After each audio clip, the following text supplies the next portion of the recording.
இங்கே தேர்தல் நெருங்க நெருங்க நெருங்க காவல்துறையும் அவர்களுக்கு முதுகெலும்பு இருக்கிறது என்பதனை உணரத் துவங்குவார்கள் அப்படின்றதோடைய அடையாளம்தான் இந்த வழக்கை பொறுத்த வரைக்கும். ஏன்னா இது எல்லாமே சிசிடிவியில் பதிவாகிருக்கு.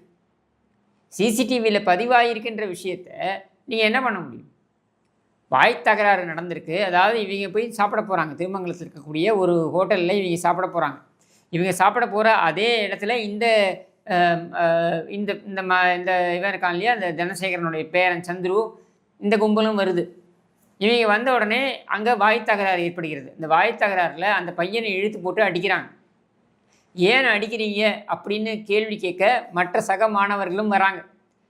சக மாணவர்கள் வரும்பொழுது அவர்களை மிரட்டி விட்டு, ஏய் நான் யார் தெரியுமா அப்படின்னு பேசுகிற தொனியில் நீங்கள் புரிஞ்சுக்கலாம் இந்த கட்சியுடைய ஆதிக்கத்தை அங்கே எப்படி செலுத்துகிறார்கள் அப்படின்னு சொல்லிட்டு. அதற்கப்புறம் அடித்ததோடு நிறுத்தாமல் காரை முன்னாடி எடுத்துக்கிட்டு போயிட்டு திரும்ப ரிவர்ஸில் வந்து அந்த காரில் 2 முறை ஏற்றுறாங்க. ஏற்றியதில் இந்த மாணவன் நிதின் சாய் என்கிற அந்த மாணவன் இறந்து போகிறான். சம்பவ இடத்துலையே அவன் கூட இருந்த அவனுடைய நண்பன் அவன் வந்து உயிருக்கு போராடுகின்ற நிலைமையில் மண்டை உடைக்கப்பட்டு மல்டிபிள் ஃப்ராக்சர் அப்படின்ற நிலையில் அவன் வந்து மருத்துவமனையில் அனுமதிக்கப்பட்டிருக்கிறான். அந்த குடும்பம் வந்து கதறுகிறது.